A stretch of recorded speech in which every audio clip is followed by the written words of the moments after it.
চাচা বাড়িতে আছেন? চাচা, আব্বা তো বাড়িতে নাই, ওই সান্ডা কফিলের বাড়িতে গেছে, সাথে করে 2টা গুই সাপও লয়ে গেছে। একটা আধ আমরা।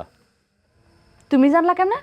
আমি সান্ডা কফিল ইন্টারন্যাশনাল প্রতিষ্ঠানের কান্ট্রি ম্যানেজার, আমি জানবো না? আমার হাত থেকেই তো চাচা টাকা নিছে, আগের অ্যাডভান্স সহ 1,30,000 ব্যাংকে রাখতে গেছে।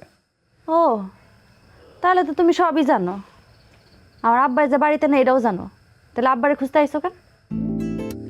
চাচা যখন বাড়িতে থাকে না, তখনই চাচার সুন্দরী মেয়েটার খোঁজ খবর নেওয়ার জন্য উপযুক্ত সময় আরাম করে খোঁজ খবর নেওয়া যায়। লাভ নাই, আর মাত্র 5 দিন। 5 দিন পরে আমারে দেখতে এই বুপলায়। আর শুনছি ওই দিনে নাকি বিয়া পড়ায় যাব, আর আমি রাজি থাকলে ওই দিন উড়াই লয়ে যাব। নতুন খবর শোনো, চাচা আমারে কইছে তোমার বাড়িতে খাইতে আসতে, আমার সময় বাজার করে নিয়ে আসবো, কি মাছ খামো ওইটাও জিগাইছে। আরো কি কইছে শোনোবা? আর কি কইলো? তোমার লগে আমার বিয়া দিব? না, ডাইরেক্ট বিয়ার কথা কয় নাই, কিন্তু আকার ইঙ্গিতে বুঝাইছে। ফরিদ কাকার বলা জালাল মোল্লার সম্পর্কে অনেক আজে বাজে কথা বলছে। আসলে টাকা পাওয়ার পরে চাচার চোখের পর্দাটা সরে গেছে। এতদিন যেই দৃষ্টিতে আমরা দেখছে, ওনার সেই দৃষ্টিটা নাই। সে বুঝে গেছে যে কোনটা কাচের টুকরা আর কোনটা সোনার টুকরা। আমার বাপে কি বুঝছে জানি না, কিন্তু আমি খুব ভালো করে বুঝতে পারতেছি।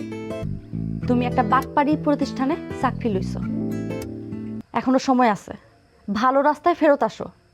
হ্যাঁ, কি করবো জানো? তোমার কান্ধে বন্দুক রেখা গুলি করে পালাইবো, তুমি কিচ্ছু করতে পারবা না, বিপদে পড়বা তুমি নিজে। এখনো সময় আছে, ভালো রাস্তায় আসো। বাটপার কারে কয়? হ্যাঁ, কারে কয় বাটপার? যে দেয় না যে নেয়? হ্যাঁ, আমার কোম্পানি তো দিতেছে, লাখ লাখ টাকা বিলি বন্টন করতেছে। এলাকার থেকে 100 থেকে 150 বলাবান তারা নিব। হ্যাঁ, সৌদিতে তাদের চাকরি হইব, তারা বাটপার না?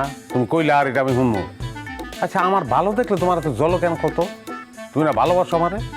বাসতাম, আর এটাও প্রতিজ্ঞা করছিলাম যে বিয়ে করলে আমি তোমারই করব। কিন্তু এখন এখন তো আমি দেখতেছি 2টা টাকার দেখাই তোমার চোখ একদম বদলায় গেছে, তুমি মানুষও বদলায় গেছো। হ্যাঁ, বদল যে চিনতে পারে না, বদল যে পছন্দ করতে পারে না, তার লগে কেমনে? হ্যাঁ, আমি আইছিলাম, দাওয়াত করছে, তোমার হাতে 2টা খামো। যেটা সিদ্ধান্ত নিছো খারাপ সিদ্ধান্ত নাও নাই, ভালোই সিদ্ধান্ত নিছো। বিয়ে করার আমার দরকার নাই।